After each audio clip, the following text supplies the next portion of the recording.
মেহেরপুরে আবারও খড় পোড়ানোকে কেন্দ্র করে অগ্নিকাণ্ডের ঘটনা ঘটেছে। খড়ের আগুন থেকে ৪ এপ্রিল শনিবার দুপুরে চোখতোলা মাঠের গম ও তামাক সহ প্রায় ১৫ বিঘা জমির ফসল পুড়ে গেছে। স্থানীয় সূত্রে জানা যায়, জমি থেকে গম কাটার পর অবশিষ্ট খড় পরিষ্কার করার উদ্দেশ্যে আজিজুল নামের এক কৃষক পরিত্যক্ত খড়ে আগুন দেন। কিন্তু প্রচণ্ড রোদ ও দমকা বাতাসের কারণে মুহূর্তের মধ্যে আগুন নিয়ন্ত্রণের বাইরে চলে যায় এবং পাশের জমিগুলোতে ছড়িয়ে পড়ে।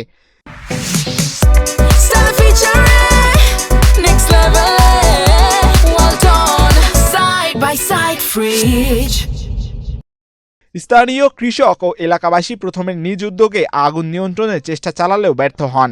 পরে ফায়ার সার্ভিসে খবর দেওয়া হলে তারা ঘটনাস্থলে পৌঁছে আগুন নিয়ন্ত্রণে কাজ শুরু করে। তবে ততক্ষণে প্রায় ১৫ বিঘা জমির গম সহ বিভিন্ন ফসল পুড়ে ব্যাপক ক্ষয়ক্ষতি হয়। ভুক্তভোগী কৃষক মজনু জানান, আগুনে তার জমির গমের পাশাপাশি ইঞ্জিন চালিত পানি তোলার স্যালো ইঞ্জিন পুড়ে গেছে। সকালবেলায় আসছি বুঝেছেন, আসি এখানটায় নাড়া বাঁধছি, এর মধ্যে ওই জায়গায় একজন আগুন ধরে দিয়েছে, দেখছি ওই মাঠ সব পড়ে চলে গেছে বুঝেছেন। তারপরে আবার ফের দেখছি ওই মাঠ পোড়ার পরে এই জায়গায় আবার ফের আগুন ধরে দিয়েছে। এই আগুনে আমার ২ বিঘা জমি তামাক, একটা তামাকও নাই, তামাক সব পুড়ে একেবারে সব বিনাশ হয়ে গেছে। একবার দেখেন আপনি, নাহলে একা সমস্ত তামাক সব পুড়ে গেছে আমার, কিছু বলতে কিছুই নাই। আর ওই এলাকায় সমস্ত সব কারোর ৮ বিঘি, কারোর ৫ বিঘি, কারোর ৬ বিঘি, কারোর গম সব পুড়ে গেছে, ভুট্টা পুড়ে গেছে। আর ওদিকে তামাকও কিছু নাই, সব মাঠকে মাঠ সব শেষ, মাঠে আর কোনো ফসল বলতে কিচ্ছুই নাই। গাংনী উপজেলা কৃষক কর্মকর্তা মতিউর রহমান বলেন, খড় পোড়ানো থেকে বিরত থাকতে উপজেলা প্রশাসন ও কৃষি অফিসের পক্ষ থেকে বারবার সচেতনতামূলক প্রচারণা চালানো হলেও অনেক কৃষক এখনো তা মানছেন না। ফলে কৃষকদের বড় ধরনের ক্ষতির মুখে পড়তে হচ্ছে।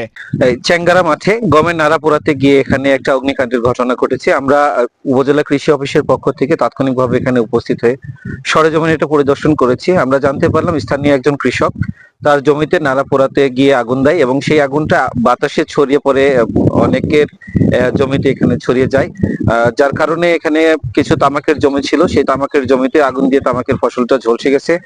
পাশাপাশি এখানে দুটো শ্যালো মেশিন ছিল যারা সেচ পাম্প হিসেবে এখানে ব্যবহৃত হতো, সেই শ্যালো মেশিন গুলো কিছুটা ক্ষতিগ্রস্ত হয়েছে। তো আমরা এটা দেখলাম এবং আমরা এই আগুন দিয়ে নাড়া পোড়ানোর বিষয়টা নিয়ে আমরা বেশ কয়েকদিন ধরেই সতর্কতা সবাইকে জানাচ্ছি, যেন এই নাড়া পোড়াতে গিয়ে কেউ যেন আগুন না দেয়। আমরা উপজেলা কৃষি অফিসের পক্ষ থেকে মাইকিং এর ব্যবস্থা করেছি জনসচেতনতা বৃদ্ধির লক্ষ্যে।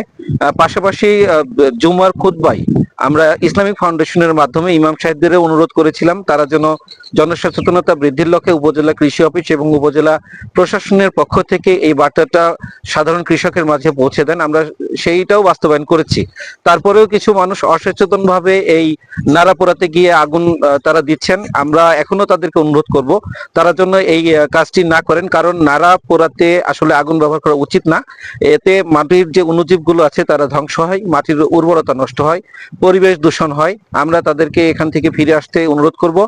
তারা এই নাড়াটা পরবর্তীতে ট্রাক্টর দিয়ে হাল চাষ করে মাটিতে মিশিয়ে জৈব সার হিসেবে মাটিতে কাজে লাগাতে পারেন। এর আগে গত ২ এপ্রিল উপজেলার শিমুলতলা হারিয়াদহ মাঠে মাত্র ৫ কাঠা জমির খড় পোড়াতে গিয়ে ভয়াবহ অগ্নিকাণ্ডে শতবিঘা জমির ফসল পুড়ে যায়। এম মাহিউজ্জামান, বাংলাদেশ প্রতিদিন।